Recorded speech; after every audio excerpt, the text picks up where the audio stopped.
Assalamualaikum warahmatullahi wabarakatuh. Hello everyone. The Honorable Mr. Andang as lecturer. On this occasion, I will explain my answer about middle examination in subject global and digital management. With me, Anjelia Afista with student ID number C1B021773 from Management Study Program, Faculty Economic and Business, Jambi University. Okay, without wasting the time, the first question will be answered by me. Okay, the question is, explain what good corporate governance is and how companies do it. Okay, good corporate governance is a system or framework that regulates how a company is run, supervised, and regulated. The aim is to ensure that company operates with transparency, accountability, integrity, and takes into account the interests of all stakeholders, including shareholder, employee, customer, supplier, and the general public. Okay, why company can implement good corporate governance include I make in 8 point. Point number one, company can forming a competence board of direction adopt, and company can make a clear policy and procedure. Point number three, company carrying out training and education their employee. And point number four, company make monitoring and reporting performance. And point number five, interact with stakeholder. Point number six, enforcing compliance. And point number seven, company gonna evaluating and updating the governance system. And the last point, company gonna have a social and environmental responsibility. So with this point, corporate governance and can make be better, and this is the way company how do it. Okay, we move to the question number two. Explain how a company carry out its social responsibility. Okay, company carry out its social responsibility, I think, by implementing corporate core responsibility like economy responsibility, like company to produce goods, service of value to society so that firm will repay its creditor and increase the wealth of shareholder, and make a legal responsibility defined by governance in law that management expected to obey, and technical responsibility to follow the generally held belief about behavior in society. For example, society generally expect them to work with the employee and the community in planning for layoff, even though the law may require this. The affected people can get very upset in organization management fail to act according to generally prevailing ethical value. And the last point about discretionary responsibility, the purely voluntary obligation a corporation assumes. Example are philanthropic contribution, training the hardcore employee, and providing the care center. This is can make a company can implement carry out in social responsibility. Okay, question number three. Explain how company carry out environmental scanning and industry analysis and what the benefits are. Okay, environmental scanning and industrial analysis are two important processes in collecting and analyzing information about external factors and that can influence the performance and success of a company. So, how to company make perform an environmental scan, like company gonna identify external factor, like identify and understand external factor that may affect the company, such as change in government policy, consumer trend, technological development, and economic condition. And company gonna monitoring data collection, complete current data and information from a variety of sources, including industry report, market study, new report, and government publication. And next point about information evaluation and analysis.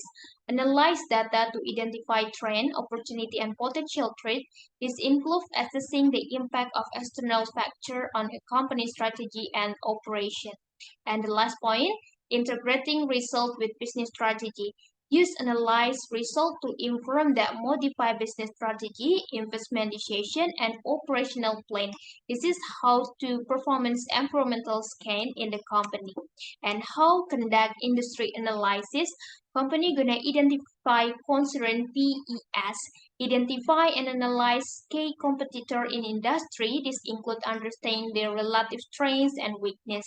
And gonna make port five force analyze. This is use Ford's five force analyze framework to evaluate the negotiating power of supplier, buyer, trade from substitute product or service, they are from new competitor and the level of competition in industry, and make industry life cycle analysis to understand where an industry is in its life cycle like formation, growth, maturity, or decline, and the strategy implication.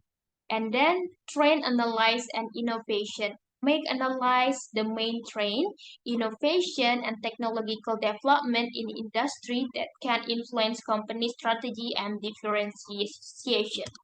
Okay, benefit of environmental scanning and industrial analysis like anticipate and cope with change, identify business opportunity, better decision making, reducing risks and trade competitive strategy optimization, improve performance and long-term success. Like environmental scanning and industry analysis are important tools in strategy management that help company adapt to an ever-changing environmental and maximize their potential for success. Okay, we move to the next question. Question number 4 about explain how a company carry out internal analysis and what are the benefits of doing this. Okay, how to conduct internal analysis. Internal analysis is the process in deep evaluation of company resources, capability, and internal operation. The goal is to understand the company's strengths and weakness and identify are where the company can improve its performance, like how to conduct like resource and asset evaluation, performance and productivity assessment, customer satisfaction analysis, business process evaluation, analyzing organizational structure, employee skill and capability assessment, company culture analysis. This is like uh, process of to evaluate in internal analysis. Okay, benefit of internal analysis to identify strengths and weakness, of course, enable company to identify reliable internal strength as well as weakness that require attention, like basic for decision making, performance improvement, increasing competitiveness, risk management for the company, competitive advantage development, and progress measurement, and preparation of action plan for the future plan in the company. Okay, we move to the next the last point number 5. Can cost leadership and product differentiation strategy be carried out simultaneously by company? Okay. For my opinion, yes, a company can adopt cost leadership and product differentiation strategies simultaneously. This approach is known as focus or integration strategy. With a point, company gonna focus and integration strategy. Carrying out the both cost leadership and differentiation strategy simultaneously can lead to high market share, competitive advantage, adaptability, and value delivery. However, it is important to carefully consider the challenge and trade-off involved in implementing both strategy effectively.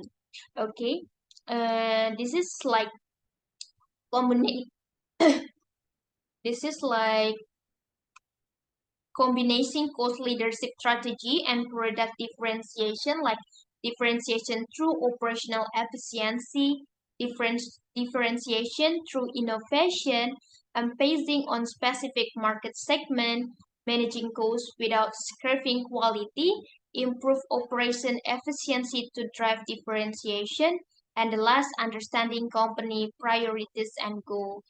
While it might be difficult to combine the two successfully, There are several examples of large companies that have done so on the same strategy carried out by Maxim. Maxim success to make a combination of the leadership strategy and product differentiation with the competitor. I think enough for my presentation today. I hope you can get point where I convey. For the last, wassalamualaikum warahmatullahi wabarakatuh, and thank you.